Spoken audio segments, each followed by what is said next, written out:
மல்லி. விஜய் மனசு உடைஞ்சு போயிருக்காரு. அது மட்டும் இல்லை, நாகு பேசுனது விஜய்க்கு ரொம்ப கஷ்டமாக இருக்குது. என்னதான் இருந்தாலும் நாகு பேசுனது உண்மை தானே. காசு இருக்கும்போது மல்லியோட அருமை புரியல, மல்லியோட அருமை புரியும் போது காசு இல்லை. இப்போது மல்லி மட்டும் இல்லைனா இவர் என்ன பண்ணியிருப்பார்?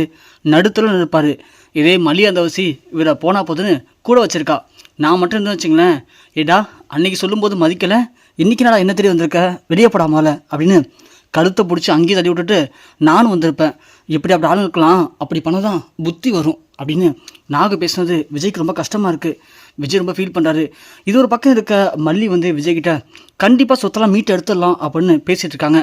அப்போன்னு பார்த்து நம்ம ராஜுடைய புருஷன் நம்ம விஜய்க்கு கால் பண்ணுறாங்க. இது விஜய்க்கு லைட்டாக அதிர்ச்சி தான். ஏன்னா அவர் எப்பயாவது தான் கால் பண்ணுவார், இப்போ கரெக்டாக கால் பண்ணுறாரு. ஒருவேளை விஷயம் தெரிஞ்சு கால் பண்ணுறாரா அப்படின்னு யோசிக்கிறாங்க. மல்லி ஒன்று யாருங்க அது அப்படின்னு கேட்க, இரு மல்லி வம்சம் அப்படின்னு சொல்லி ஃபோன் அட்டன் பண்ணுறாரு விஜய். சொல்லுங்க மாமா, நல்லா இருக்கீங்களா அப்படின்னு கேட்க, நல்லா இருக்க மாப்பிள்ள, நீங்கள் நல்லா இருக்கீங்களா, எங்கே இருக்கீங்க, உங்கள் அக்கா என்ன பண்ணுறா, நல்லா இருக்காளா அப்படின்னு விசாரிக்கிறாரு. நல்லா இருக்காங்க மாமா. அப்புறம் மாமா என்ன பண்ணுறீங்க? என்ன மாப்பிள்ள கோல் சோர்ந்து போயிருக்கு, என்னாச்சு, வெண்பா எப்படி இருக்கா, எல்லாம் நல்லா தான் இருக்கீங்க, ஒரு பிரச்சனை இல்லையே அப்படின்னு கேட்கவும் விஜய் ஒன்று அழுக ஆரம்பிக்கிறாரு. அழுகவும் அவருக்கு ஒன்றுமே புரியல. மாப்பிள்ள என்னாச்சு மாப்பிள்ள, ஏன் அழுகிறீங்க மாப்பிள்ள அப்படின்னு பேச உடனே விஜயால் பேச முடியாமல் அழுக ஆரம்பிக்கிறாரு. மல்லி ஒன்றே ஃபோன் வாங்கி, ஹலோ நீங்கள் யாருன்னு தெரிஞ்சுக்கலாமா, நான் மல்லி பேசுகிறேன், விஜயோடைய மனைவி. மல்லி நீயாம்மா, சொல்லுமா, நான் ராஜுவோடைய வீட்டுக்காரர் பேசுகிறேம்மா அப்படின்னு சொல்லவும் மல்லி ஒன்றே, நீங்களா, நீங்கள் எதுக்குங்க பேசுகிறீங்க இப்போது அப்படின்னு கேட்குறாங்க. ஏம்மா நான் ஏன் பேசுகிறேன்னா புரியலையம்மா, ஏன் நான் பேசக்கூடாதுன்னு உங்கள் வீட்டுக்கார்ட்ட? இல்லைங்க, உங்கள் மனைவி பண்ண துரோகத்துக்கு என் வீட்டுக்காரர் இன்னைக்கு மனசுடைஞ்சு போயிருக்காரு. அப்படி இருக்கும்போது நீங்கள் பேசுறது அவர் கொஞ்சம் கஷ்டமாக இருக்கும்ல. என்னம்மா சொல்கிற, ஒன்றும் புரியலையே. ஏங்க அவங்கள இங்கே அமிச்சிங்க, அவங்கள அங்கேயே வச்சுருந்துக்கலாமே அப்படின்னு மல்லி கேட்குறாங்க. அதுக்கு அவர் சொல்கிறாரு, இல்லைம்மா ஃபஸ்ட்டு நீ பொய்யாக பேசிகிட்டு இருக்க, நீ தப்பாக நினச்சிட்ருக்க நினைக்கிறேன். நீ பேச வச்சு பார்க்கும்போது விஜய் உங்ககிட்ட எதுவுமே சொல்லலையாம்மா? இல்லையே, என்னாச்சு? இல்லைம்மா, கனடாவில் நாங்கள் நல்லா தான் பிஸ்னஸ் பண்ணிட்டு இருந்தோம். ராஜேஸ்வரி நிறைய காசுக்கு ஆசைப்பட்டு ஒரு சில ஷேர் மார்க்கெட்டில் இன்வெஸ்ட் பண்ணி நிறைய லாஸ் பண்ணிட்டா. அதில் எனக்கும் அவளுக்கும் லைட்டாக மன சண்டை வந்துச்சு. அதில் நான் கொஞ்சம் ராஜேஸ்வரி கடுமையாக திட்டேன். அதனால் கோவப்பட்டு நான் திரும்ப பணத்தோடு வரேன் அப்படின்னு கிளம்பி அங்கே வந்துட்டா. இந்தியா வந்ததுக்கப்புறமா அவளும் பல மணிகிட்ட பேச ட்ரை பண்ணான். எனக்கு பிடிக்கல, நான் போகாதுன்னு சொன்னேன். என் பேச்சை மீறி தான் அவள் இந்தியாவுக்கு வந்தா, விஜய்கிட்ட பணத்தை வாங்கிட்டு வரா அப்படின்னு சொல்லிட்டு. எனக்கு அது பிடிக்கலம்மா. நான் அப்பயே கால் பண்ணி விஜய்கிட்ட சொல்லிட்டேன், ராஜி எப்போவாலும் பணம் கேட்பா, நீ கொடுக்காத விஜய், கொடுத்தனா திரும்பவும் அதே தப்பு தான் பண்ணுவா, நான் பார்த்துக்கிறேன் சமாளிச்சுக்கிறேன்னு சொல்லி விஜய்கிட்ட சொல்லிட்டேம்மா. மற்றபடி ஒன்றும் இல்லைம்மா. ஏம்மா திரும்ப ராஜி பணம் கேட்டு விஜய்கிட்ட சண்டை போட்டாளா? சொல்லுமா, சொல்லி என்கிட்ட நான் பேசுகிறேன் அவள்கிட்ட அப்படின்னு ராஜி புருஷன் கேட்ட உடனே இங்கே மல்லி, ஐயோ நீங்கள் வேறங்க, நடந்ததே வேறங்க, இங்கே என்னம்மா சொல்கிற? ஆமாங்க, அவங்க விஜய்க்கே தெரியாமல் விஜயை பழி வாங்குறான் அப்படின்னு விஜயோட சொத்து எல்லாத்தையுமே அவங்க பேருக்கு மாற்றிட்டாங்க. என்னம்மா சொல்கிற, உண்மையாவா?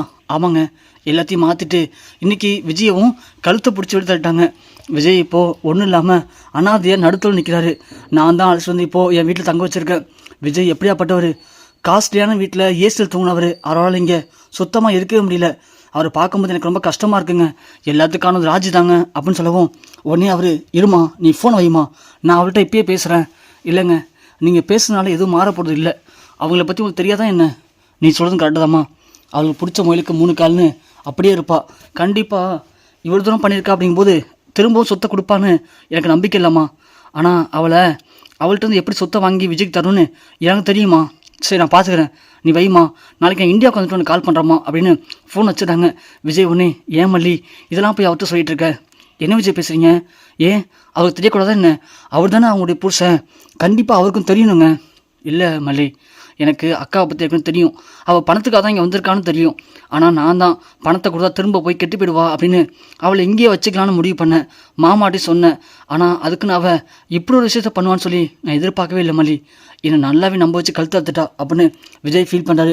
மல்லி விஜய் அப்படியே கட்டி பிடிச்சிக்கிட்டு, ஒன்றும் இல்லை விஜய், எல்லாம் சரியாயிடும், நீங்கள் தூங்குங்க அப்படியே அப்படின்னு விஜய் மடியில் படுக்க வச்சு மல்லி அப்படியே தாளாட்டுறாங்க. விஜய் அப்படியே தூங்கி போய்றாரு. அடுத்த நாள் காலையில் எல்லாம் எழுந்துச்சி நார்மலாக விஜய் சுகமாக உட்காந்துருக்காரு. மல்லி விஜய்க்கு லைட்டாக அட்வைஸ் பண்ணிட்டுருக்காங்க. இந்த பக்கம் பார்த்தா ராஜி வீட்டுக்காரு நைட்டே ஃப்ளைட்டு பிடிச்சி வீட்டுக்கு வந்துடுறாரு. நேராக விஜயோட வீட்டுக்கும் போகிறாங்க. இங்கே ராஜேஸ்வரி புருஷனை பார்த்தோம். ராஜேஸ்வரிக்கு சந்தோஷம் தாங்கலை. என்னங்க திருப்பி வந்திருக்கீங்க, என் மேலே இந்த கோலம் போயிடுச்சு அவங்களுக்கு? சொல்லுங்கங்க. எல்லாம் போயிடுச்சு ராஜி. அப்புறம் நீ எப்படி இருக்க? உன்னை பார்த்து ரொம்ப நாளாச்சா, திடீர்னு உன்னை பார்க்கும்போது தோணுச்சு, அதான் கிளம்பி வந்துட்டேன். ஏங்க நீங்கள் வந்து சந்தோஷமாக போச்சுங்க. இப்போது பிஸ்னஸ் எல்லாத்தையும் நம்ம திரும்பவும் பழையபடி மாற்றிடலாங்க. என்ன ராஜி சொல்கிற, உண்மையாவா? ஆமாங்க, தம்பி சொத்தெல்லாம் என்கிட்ட கொடுத்துட்டான். என்ன ராஜி சொல்கிற, உண்மையாவா? ஆமாங்க, எல்லா சொத்தையும் என்கிட்ட கொடுத்துட்டான். நான் உங்களுக்கு அது டீட்டெயிலாக அப்புறம் சொல்கிறேன். நீங்கள் போய்ட்டு குளிச்சுட்டு வாங்க. நீங்கள் வந்தது பார்க்கும்போது எனக்கு ரொம்ப சந்தோஷமாக இருக்குது. ஏற்கனவே நான் சந்தோஷமாக இருக்கேன், இதில் நீங்களும் வந்துட்டிங்களா, என்னால் சந்தோஷம் தாங்க முடியல. நீங்கள் போய்ட்டு குளிச்சுட்டு வாங்க. நான் உங்களுக்கு பிடிச்ச எல்லாத்தையும் சமைச்சு வைக்கிறேன். நம்ம சாப்பிட்டே பேசலாம். ரஞ்சி இங்கே வா, நீ மார்க்கெட்டு போயிட்டு சிக்கன் மட்டன்லாம் வாங்கிட்டு வாப்போ அப்படின்னு ரஞ்சி அனுப்புகிறாங்க. ராஜி பரபரப்பாக சமைக்கிறாங்க. ரூமுக்கு போன நம்ம ராஜுவோட ஹஸ்பண்ட் என்ன பண்ணுறாருன்னா, ரூமுக்கு போயிட்டு ராஜு ரூமில் அந்த பத்திரம் இருக்குன்னு பார்க்குறாரு. பார்த்தா ராஜு பீரோவில் வச்சுருக்காங்க. அந்த பத்திரம் எடுக்கிறாரு. ஓ, இதுதான் அந்த பத்திரமா? இதுதான் விஜய் கழுத்து போட்டிருக்கான். இந்த பத்திரத்தை வச்சு தானே விஜய் ஏமாற்றி நீ வீட்டோட வெளியே அமிச்ச. உனக்கு நான் யாருன்னு ஒரு முடிவு காட்ட வேண்டிய இன்னைக்கு அப்படின்னு அந்த பத்திரத்தை எடுத்து ஒழிச்சு வச்சுக்கிறாரு. ஒழிச்சு வச்சுட்டு மல்லி கால் பண்ணுறாங்க. கால் பண்ணிமா நீ கொஞ்சம் கிளம்பி வீட்டுக்கு வாமா அப்படின்னு கூப்பிட்றாங்க. மல்லி ஒன்றே வேணாங்க, அங்கே வந்து தடவை பிரச்சனை தான் ஆகும். நீங்கள் சொன்னால் மட்டும் அவங்கன்னு சொத்தை கொடுக்க போகிறாங்க எங்களுக்கு. இல்லைம்மா, நான் சொல்கிறேன்ல, மாப்பிள்ளை அடிச்சு நீ வீட்டுக்கு வாமா, நான் மீதியை பேசிக்கலாம் நேரில் அப்படின்னு சொல்கிறாங்க. சரின்னு அவங்களும் நேரம் வீட்டுக்கு வராங்க. இங்கே ராஜி அவருக்கு பிடிச்ச அதையும் சமைச்சு வச்சு சாப்பிடலான்னு உட்காரும்போது கரெக்டாக மல்லி விஜயெலாம் வரதை பார்த்ததும் ராஜி சமாத்திர போகிறாங்க. ஏய் மல்லி, இப்போ எதுக்கு திரும்ப இங்கே வந்த? நாங்கள் சந்தோஷமாக இருந்தால் பிடிக்காத உனக்கு? கரெக்டாக சாப்பிட நேரத்து வந்துட்டியே, தருதலை, உனக்கு ஏடி பிரச்சனை இப்போ அப்படின்னு கேட்க, இங்கே பாருங்கள், இது எங்கள் சொத்து, எங்களுக்கு சொத்து வேணும், அதுக்காக திரும்ப வந்திருக்கோம். இங்கே பாரு, விஜய் தான் எல்லாத்தையும் என் பேரில் மாற்றி கொடுத்துட்டாங்களே, திரும்ப வந்து ஏன்டி சொத்துன்னு எங்கள்கிட்ட அலையிற? அப்படி சொத்துன்றது உங்களுக்கு ஒன்றும் கிடையாது. ஒழுங்கு மரியாதை இங்கேருந்து போயிடுங்க, இல்லைனா நான் இப்போவே போலீஸ் கால் பண்ணுவேன். கால் பண்ணுங்க பார்க்கலாம் அப்படின்னு மல்லி சொல்ல, உடனே ராஜியும் போலீஸ் கால் பண்ணுறாங்க. ஏற்கனவே போலீஸில் பேசி வச்சுக்கிறதுனால போலீஸ் உடனே கிளம்பி வந்துடுறாங்க. வந்து இது மாதிரி மல்லி அங்கேருந்து கிளம்ப சொல்கிறாங்க. மல்லி ஒன்றே, இங்கே பாருங்க சார், இந்த சொத்துலாம் அவங்க பேருக்கு இருக்குன்னு சொல்கிறாங்களே, சொத்துலாம் அவங்க பேரில் இருக்குங்கிறதுக்கு என்ன ஆதாரம் இருக்குது அப்படின்னு கேட்க, ராஜி உடனே ரஞ்சியை போய், ரஞ்சி ரூமில் இருக்க அந்த பத்திரத்தை போய் எடுத்துருவா, எடுத்து அவங்க மூஞ்சி சரி, அப்போ தான் அவங்க நம்புவாங்க அப்படின்னு சொல்கிறாங்க. ரஞ்சி போய் பத்திரத்தை தேடுறாங்க. பத்திரம் காணும். உடனே வந்து, ராஜிமா அந்த பத்திரத்தை காணும் ராஜிமா அப்படின்னு சொல்ல, என்ன பத்திரத்தை காணுமா? அந்த பத்திரம் எங்கே போயிருக்க போது, அங்கே தாண்டி இருக்கும் அப்படின்னு சொல்லும்போது ராஜி புருஷன் சொல்கிறாங்க, ராஜி நீ தேர பத்திரம் இதுவான்னு பாரு அப்படின்னு காட்டுறாங்க. ஏங்க அதுதாங்க, அதை கொடுங்க போல. சார், இன்ஸ்பெக்டர் சார், இந்த பத்திரத்தை படித்து பாருங்கள், உங்களுக்கு புரியும் அப்படின்னு சொல்ல, கரெக்டாக ராஜி ஹஸ்பண்ட் அந்த பத்திரத்தை கொடுக்குற மாதிரி இன்ஸ்பெக்டர்கிட்ட போயிட்டு பத்திரத்தை கிழிச்சு போகிறாரு. கிழிச்சு போடவும் ராஜி செம்ம கடுப்பாகிறாங்க. ஏங்க அது ஏன் கிழிச்சிங்க?